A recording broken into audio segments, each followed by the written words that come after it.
সংগ্রামশালা Ganganagar গন্ডাসুরা constituency বিজেপিनि candidate ভূমিকা নন্দরি आंनो ख्लाइजाखा कायसा चंबारिनि bike rally आसलनि rally पाइमानि इयागल ख्लाइजाखा कायसा लोगो कुथुमपाना मानजाखा MP Rajiv Bhattacharya नखबै बदलनि देखो बनादों रक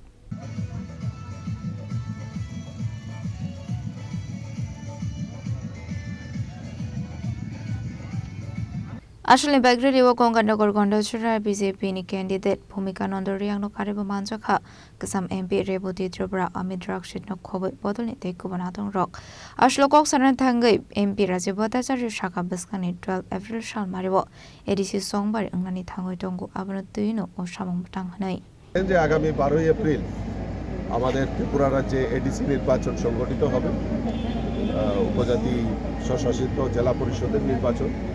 এই নির্বাচনে আর যে গঙ্গানগর গন্ডা তিসার যে আসনটি রয়েছে আমাদের মনোনীত প্রার্থী ভূমিকা নন্দ রিয়াং এর সমর্থনে আমরা আজকে এই বাজারে সমবেত হয়েছি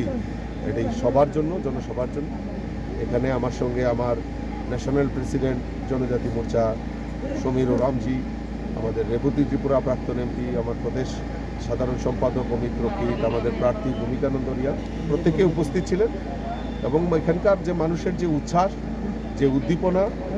আমি দেখতে পেয়েছি মানুষের চেহারার মধ্যে আমি দৃঢ় বিশ্বাস যে এখান থেকে আমাদের প্রার্থী ভূমিকা নন্দ রিয়াং বিপুল ভোটে জয়যুক্ত হবে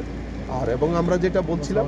যে ট্রিপল ইঞ্জিনের সরকার কেন্দ্রের নরেন্দ্র মোদীজি সরকার আমাদের রাজ্যের মুখ্যমন্ত্রী প্রফেসর ডক্টর মানিক সাহাজির নেতৃত্বে ডাবল ইঞ্জিনের সরকার আর এখন এডিসিতে ভারতীয় জনতা পার্টির সরকার এই ট্রিপল ইঞ্জিনের সরকার এই রাজ্যের জনজাতিদের প্রকৃত উন্নয়নের জন্য কাজ করবে সেই সংকল্প নিয়ে মানুষ আমাদের ভারতীয় জনতা পার্টিকে সমর্থন করছেন এবং বিপুল ভোটে জয়যুক্ত করবেন